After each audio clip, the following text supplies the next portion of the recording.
You're watching South Asia Newsline, and here are the top stories we are tracking for you on Wednesday, the 17th of July. From Made in Bihar boots in Russian army to UPI system, PM Modi lauds Make in India initiative. At least 28 dead, including 10 soldiers in 2 militants attack in Pakistan. And at least 6 people lost their lives during anti-quota protest in Bangladesh.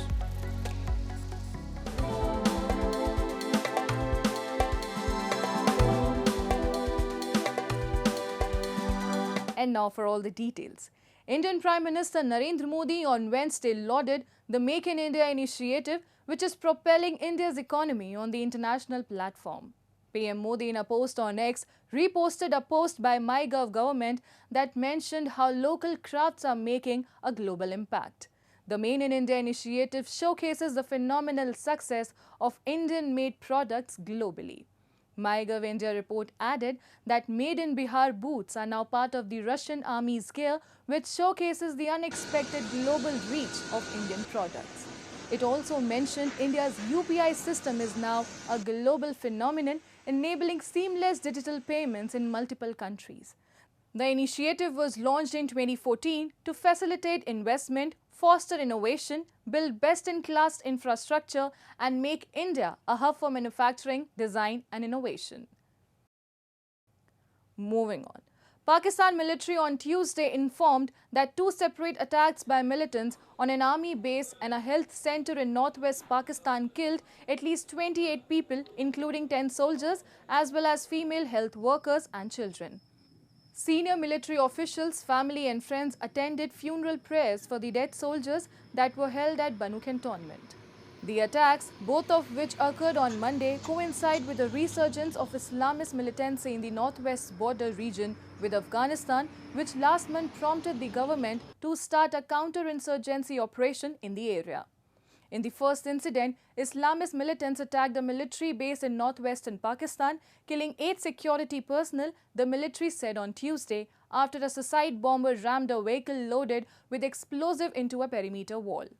The attack was claimed by the Hafiz Gul Bahadur group, which the military said operates out of neighboring Afghanistan to orchestrate acts of terrorism inside Pakistan.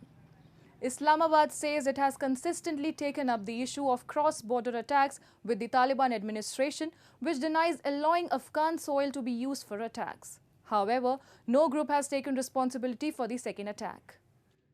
Meanwhile, Pakistan's Foreign Minister Ishaq Dar said on Tuesday that the decision to impose a ban on jailed former Prime Minister Imran Khan's PTI party has not been taken yet by the federal government.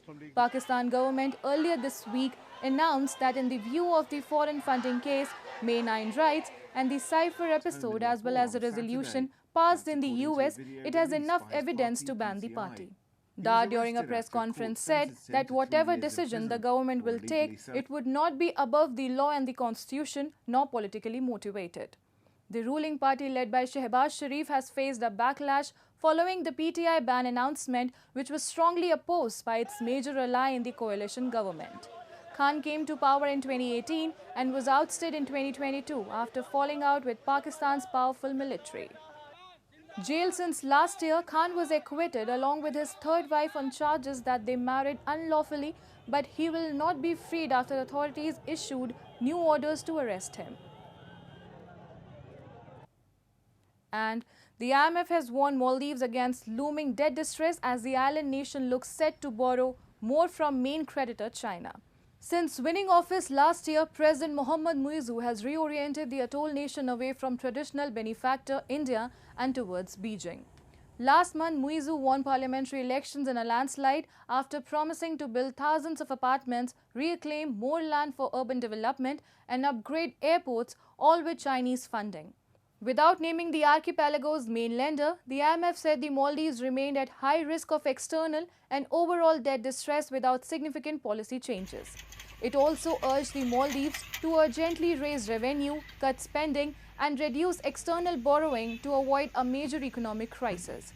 The deal raised fears about Beijing's use of debt traps in exerting its influence abroad, including in the Indian Ocean. Moving on.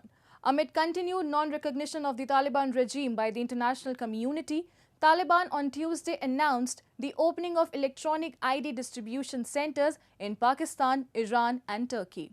Since Kabul fell to Taliban in 2021, the issuance of electronic ID cards and passports at many Afghanistan diplomatic missions abroad had been halted. These efforts by the Taliban to reopen electronic ID distribution centers in neighboring countries and beyond come as no country has formally recognized Taliban's regime in Afghanistan. However, there have been exceptions such as the reopening of embassies by Iran, Pakistan, Turkey, Uzbekistan, China and Russia in Kabul, indicating nuanced diplomatic engagements despite broader reservations. Since seizing power, Taliban has imposed harsh restrictions on women and has banned them from work and education beyond 6th grade. The international community's stance remains crucial in influencing the trajectory of Afghanistan's domestic policies and its relations with the global community amidst complex geopolitical dynamics and humanitarian and human rights concerns. And at least 6 people, including 3 students, have been killed amid violent anti-quota protest in Bangladesh. Armed cadres and activists of Bangladesh ruling Awami League, along with its associated student wings, took to the streets nationwide on Tuesday to counter protesters demanding the removal of the quota system in government jobs. Brandishing sticks, bats, helmets and even handguns, the cadres labelled the protesters as traitors, while confrontations occurred in multiple locations in Dhaka. Protests have intensified after Prime Minister Sheikhhasina refused to meet the demands of the students, citing ongoing court proceedings. Since Sunday, Hasina's party supporters have gathered and confronted the demonstrators who had blocked major thoroughfares in Dhaka, demanding a revision of the government job quota system. The protesters are angry over public sector job quotas, including a 30% quota for family members of freedom fighters from the 1971 War of Independence amid high youth unemployment. These are the first significant protests against Hasina's government since she won a 4th straight term in January. Moving on. Nepal's newly elected Prime Minister kpsharmaoli will be taking vote of confidence on Sunday, a week after taking over the charges of the office. As per the constitution, a Prime Minister is mandated to take a vote of confidence within 30 days of formal appointment over the post.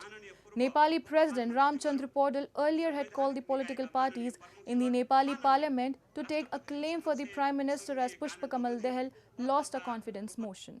The President had called for the claim of stake as per Article 76(2) of the Constitution. On the same day, Oli had staked a claim over the post in support of the Nepali Congress. Oli and Congress President Sher Bahadur Deoba jointly signed an application for the President to appoint the UML chief, the new Prime Minister, on Friday, right after the results of the vote of confidence. Oli, with the backing of Nepali Congress and smaller parties on Friday, had submitted signatures of 165 lawmakers claiming majority support in the parliament. The Constitution of Nepal mandates a Prime Minister to cross a majority of 138 in the 275-strong House of Representatives to take over as the Prime Minister.